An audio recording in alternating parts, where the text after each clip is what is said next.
네, 반갑습니다, 여러분들. 2학년 사회 19번째 강의죠. 자, 지난 시간에 우리는 경제활동의 이 내용 중에서 기업의 역할과 사회적 책임이라는 이 중단은 주제를 가지고 기업에 대해서 배웠습니다. 기업이 목표가 무엇이냐? 돈을 벌고 그 버는 돈을 최대한 많이 벌게 하는 이윤의 극대화이다. 자, 그렇게 기업이 돈을 벌어야 되지만 돈을 버는 와중에도 기업이 지켜야 될 룰이 있다. 이게 무엇이냐? 기업의 사회적 책임이다.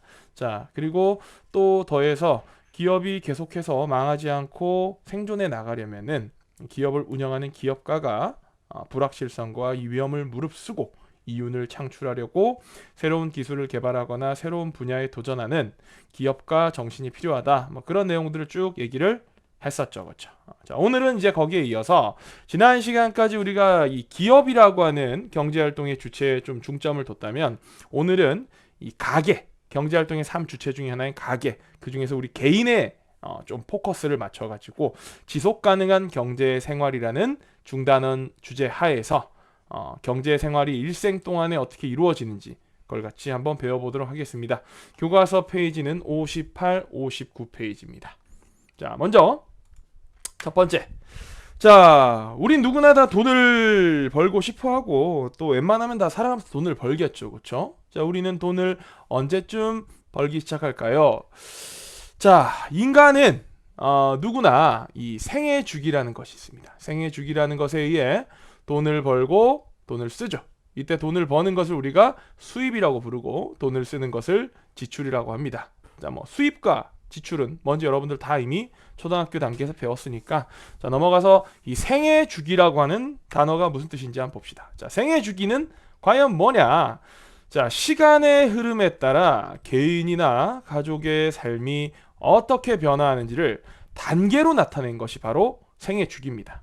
여러분들 예를 들어서 여러분들 좋아하는 리그 오브 레전드라는 게임을 보면은 이 게임에도 게임 주기라는 게 있어요. 처음에 레벨 구간이 1에서 얼마까지는 주로 이렇게 미니언을 잡으면서 상대방 챔피언을 적절히 이제 견제를 하다가 그러다 운이 좋으면 이제 퍼스트 블러드를 딸 수도 있는 거고, 그치? 그러다 이제 레벨이 이제 좀 올라서 이제 궁극기가 나왔다. 그럼 이제 그때부터는 이제 본격적으로 갱킹에 들어가게 되는 거죠. 그러다 이제 레벨이 좀 더 높아지고 이제 더 아이템을 줘 신화템들도 다 필수적으로 갖출 거 다 갖추고 이제 어느 정도 이 게임이 궤도에 올랐다. 그럼 이제 뭐 해야 되겠어요? 바론 남작을 잡아야겠죠. 그렇죠? 남작을 잡아서 우리 팀 버프를 갖다가 더 유리하게 끌어가는 그런 단계가 있다가 이제 버프까지 땡겨 왔으면 본격적으로 적의 넥서스를 파괴하기 위해서 이제 미드와 탑과 버럼 중에서 어디로 치고 들어갈 건지를 정해가지고 한 곳으로 힘을 집중시켜서 적의 이제 이 포탑을 부수고 그래 슈퍼 미니언이 또 생산이 돼서 적 기지로 쳐들어가고 마침내 이제 적을 학살하면서 넥서스를 파괴해서 게임을 끝낸다. 요게 각각의 단계별로 해야 되는 게 있잖아요. 그런 게 이제 주기라는 거예요. 주기, 사이클.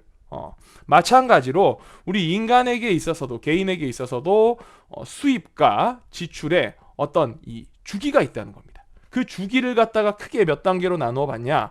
4단계로 구분해 봅니다. 자, 이게 그 4단계 그림이에요.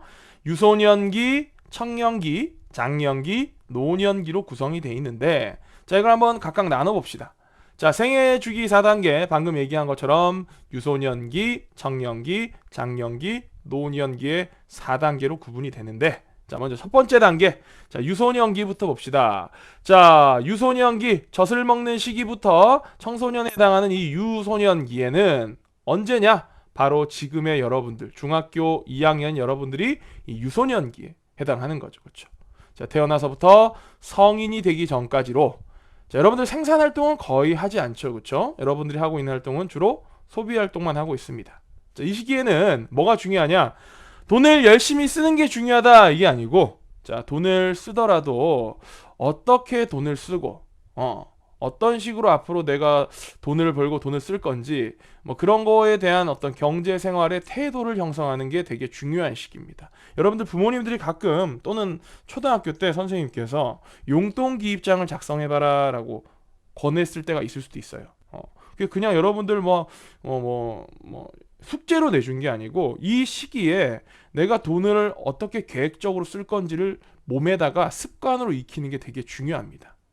부모님께서 여러분들한테 용돈을 주는 방식이 다양할 거예요. 어떤 친구는 필요할 때마다 돈을 받아가는 친구가 있을 거고, 어떤 친구는 주마다 돈을 주급 개념으로, 마치 그 프리미어 리그에 뛰고 있는 손흥민 선수처럼 주급 개념으로 받는 친구도 있을 거고, 또 누구는 월 단위로 월급처럼 용돈을 받는 친구도 있을 거고, 뭐 여러 가지 경우가 있겠죠. 그렇죠?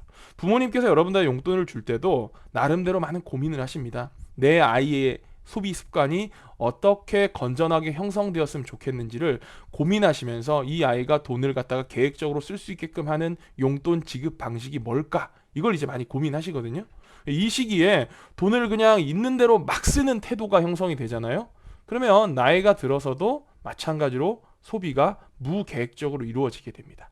이 시기에 돈을 쓸 때 계획을 세워서 내 용돈이 주당 얼만데 내가 주당 요 범위 이상으로는 쓰면 안 되겠다 하고 절제하고 계획적으로 소비한 습관을 갖게 되면은 그 습관이 평생 동안 이어지는 경우가 많습니다. 그래서 이 시기에는 여러분들이 바람직한 경제생활 태도, 여러분들 수입과 여러분들 지출을 적절하게 계획대로 운영하는 그런 습관을 잘 형성하는 게 중요한 시기입니다.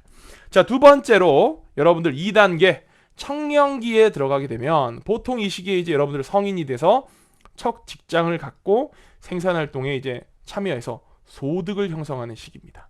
이때 여러분들 해야 될 게 뭐냐?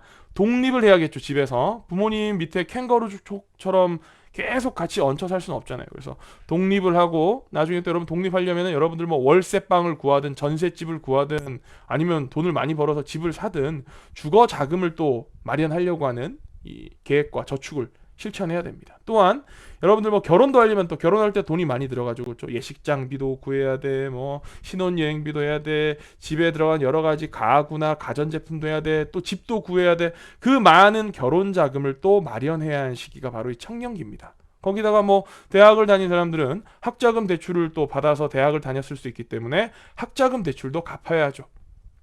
그러다 보니까 소득이 지출에 비해 상대적으로 좀 적어요.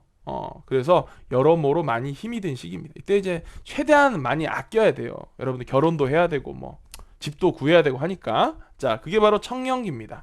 자, 이제 청년기를 지나게 되면은 조금 여유가 있어요. 어떤 여유가 있냐? 3단기 장년기로 들어가게 되는데 뭐 돈이 남아 돈다는 게 아니고 우리 생애 주기의 수입과 지출 곡선을 보시면 여기 이제 수입 곡선과 지출 곡선을 보시면 거의 대부분 지출 곡선이 수입 곡선보다 위에 있어요. 무슨 말이냐?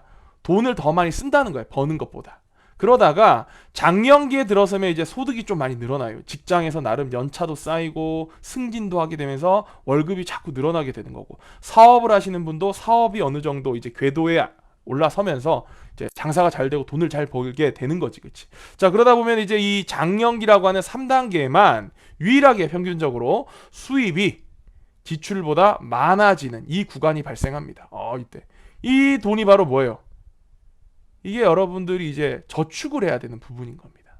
자, 자녀를 낳고 양육을 하면서 집을 마련하는 등 소비가 압도적으로 많아지는 시기긴 하지만 소득이 늘어나서 생애 주기 동안 수입이 지출보다 많은 거의 유일한 시기예요.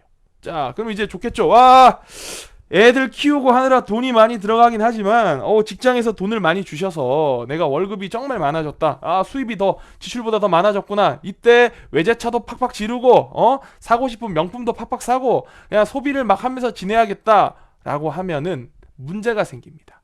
왜냐하면 이 시기에 지출보다 많은 수입을 가지고 여러분들이 뭘 대비해야 되냐? 바로 곧 다가올 생애 주기의 마지막 단계인 4단계 노년기를 대비해야 되기 때문입니다. 그래서 장년기에 매우 중요한 목적 중에 하나는 노후 대비를 해야 한다는 거예요. 자, 마침내 4단계 노년기가 왔습니다. 자, 직장에서 은퇴를 했죠. 자, 그리고 은퇴하고 나면 뭐 더 이상 사실 뚜렷한 소득이 없어요. 물론 뭐 여러 가지 뭐 퇴직 이후에도 장사를 할 수도 있고 아니면은 뭐 학교로 치면은 그 배움터 지킴이 선생님 같은 걸 하면서 조금씩 이제 뭐 봉사의 개념을 하면서 약간의 소득을 얻을 수도 있겠지만은 대부분은 모아둔 돈으로 장년기 때 모아둔 돈으로 여생을 보내는 시기가 바로 이 노년기입니다. 자, 물론 뭐 연금 같은 거나 저축을 빵빵하게 해둔 사람은 모르겠지만 기대 수명이 늘어남에 따라서 준비되지 못한 노후는 사실상 이제 빈곤한 노후로 재앙으로 다가오는 경우가 많습니다. 이에 따라 노후 대비의 중요성이 자꾸만 늘어나는 추세죠. 시기가 아니라 요새 그런 트렌드라는 그런 추세입니다. 자, 옛날에는 여러분들의 할아버지 할머니 세대 또는 여러분들의 증조 할아버지 증조 할머니 세대는 좀 달랐어요. 그 시대에는 자녀를 갖다가 막 5명, 6명씩 낳다 보니까 노후 준비를 따로 하지 않고 장년기 때 자식에게만 온전히 다 모든 걸 투자했어도 이 5에서 6명 되는 자식들이 커가지고 1인당 돈을 뭐 생활비를 한 2, 30만 원씩만 들여도 자, 자식이 6이야. 근데 노후에 내 자식들이 나한테 30만 원씩만 줘 1인당. 그래도 얼마야? 돈이 180만 원이지. 그러면 적어도 굶어 죽지는 않는다는 거예요. 근데 오늘날 여러분들이나 선생님 보세요. 선생님 지금 자녀가 둘이거든? 2명인데 자녀가 없거나 자녀가 1명 있는 집도 많아. 그럼 자녀가 하나 있거나 둘 있는데 이 자녀만 바라보고 이 자녀가 나중에 내 노년기를 책임져 주겠지라고 생각하면 자녀가 책임 못 져줍니다. 야, 자녀가 1명이야. 근데 부모님이 그냥 노후 대비 전혀 하지 않고 자녀 1명만 바라보고 있는 거야. 그 자녀 1명이 부모님의 노후를 대비하려면, 부양하려면은 거의 혼자서 뭐 180에서 200만 원 돈을 다 부담해야 되는데 그 자녀도 또 자기 자식을 키우고 자기의 노년기를 대비해야 되잖아. 그러니까 자식도 여유가 없어. 그러니까 여러분이나 선생님 세대는 또는 선생님 바로 뭐 부모님 세대도 마찬가지야. 선생님 부모님 세대도 자식들을 뭐 많이 안 낳거든. 뭐 하나 둘 낳단 말이야. 이 세대들은 자기 노후가 대비되어 있지 않으면 사실상 상당히 빈곤하고 가난한 노후를 맞이할 수밖에 없습니다. 그래서 이 노년기에 대비해서 아까 얘기했던 장년기에 저축을 최대한 열심히 많이 해서 노후를 잘 대비해 둬야 되는 겁니다. 자, 이렇게 해서 1단계 유소년기, 2단계 청년기, 3단계 장년기, 4단계 노년기를 우리가 봤고 1단계 유소년기에서는 바람직한 이 수입과 지출에 대한 습관을 기르는 게 중요하다. 청년기 때는 일단 이제 수입이 생기기 시작했지만 결혼 자금도 준비해야 되고 독립 자금도 준비해야 되기 때문에 돈을 최대한 열심히 모아야 된다. 그리고 장년기 때 되면은 이 수입이 지출보다 많아지는 시기긴 하지만 자녀 교육에 돈도 많이 들어가게 되고 특히 장년기에 중요한 게 뭘 대비해야 된다? 자신의 노년기를 대비해야 된다. 그래서 노년기가 되면은 장년기 때 잘 대비해둔 노후 자금을 가지고 쓰면서 살다가 마침내 죽음을 맞이하게 된다. 이게 이제 생애 주기에 따른 인간의 경제 활동입니다. 자, 그러면 오늘날 이제 좀 이런 게 있어요. 서로 대립되는 거. 여러분들도 뭐 이 내용을 봤는지 모르겠지만 욜로라는 단어를 들어본 적 있습니까? 욜로? 욜로가 뭐냐? 욜로가 you only live once. 당신은 유일한 존재이고 인생은 한 번밖에 안 사는 거다. 그러니까 욜로라는 거 쉽게 말해서 뭐냐? 야, 한 번뿐인 인생의 주인공 너가 유일한데 인생을 뭐 해라? 즐겨라. 이게 이제 욜로예요. 욜로. 되게 이제 좋은 말이죠. 그렇죠? 인생을 즐겨야지. 자, 그런데 맨날 즐기기만 하고 미래를 대비하지 않는다? 과연 그게 옳은가? 잘 모르겠어요. 그러면 이제 욜로 포기하고 오로지 미래, 내 노후만 대비하고 앞날에 불확실한 미래에 대비해서 지금 먹고 싶은 거 참고, 입고 싶은 거 참고, 쓰고 싶은 거 참고, 가고 싶은 곳 참아서 오로지 저축만 해야 되냐? 야, 그것도 애매한 거야. 그렇게 열심히 저축하고 살았는데 갑자기 내일 교통사고 나서 죽어버렸어. 그럼 무슨 의미가 있어? 그래서 이 욜로냐 저축이냐 이 두 개 중에 뭐가 옳은가가 상당히 애매한 문제예요. 자, 미래를 위해서 지금을 무조건 희생하는 것도 사실 바람직하지 않지만 그렇다고 당장 오늘만 살고 내일은 없는 것처럼 흥청망청 소비만 하고 사는 것도 옳지 않습니다. 그래서 저축과 노후 대비는 필수적인 경제생활 태도예요. 지금을 즐기되 어느 정도 미래에 대한 불확실성에는 대비를 해야 된다는 거예요. 갑자기 내일부터 아플 수도 있는 거고 갑자기 내일부터 직장이 내가 다니는 회사가 망할 수도 있는 거잖아. 그런 불확실한 미래에 대비해서 어느 정도는 저축을 해둬야 되고 또 나중에 다가올 노년기를 지금부터 어느 정도 대비를 하는 것이 바람직하고도 필수적인 생활 태도입니다. 요새 보면 이런 거 많죠. 뭐 편의점에서 아르바이트를 해가지고 포르쉐를 탔다. 이거 뭐 있습니까?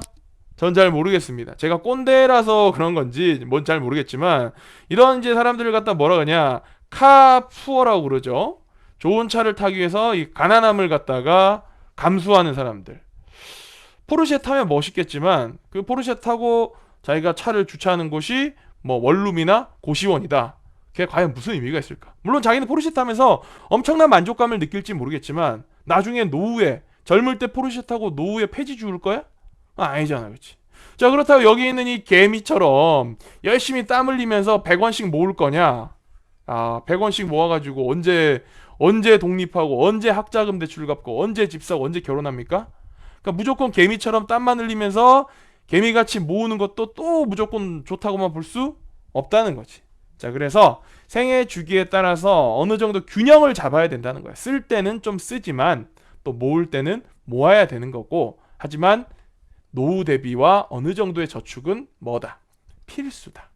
자, 우리가 이렇게 오늘 생애 주기에 따른 4단계에 따른 우리가 해야 될 일과 역할, 그리고 노후 대비의 중요성에 대해서 같이 배워봤습니다. 오늘 뭐 별로 어려운 내용은 없었죠. 자, 그럼 다음 시간에는 그럼 생애 주기에 따라서 우리가 노후도 대비하고 저축도 하려고 하는데 내 돈, 내 자산을 어떻게 관리해야 되는가 라는 걸 가지고 자산과 신용을 관리하는 부분에 대해서 같이 한번 배워보도록 하겠습니다. 자, 오늘 여기까지 하시고 다음 시간에 20강으로 만나겠습니다.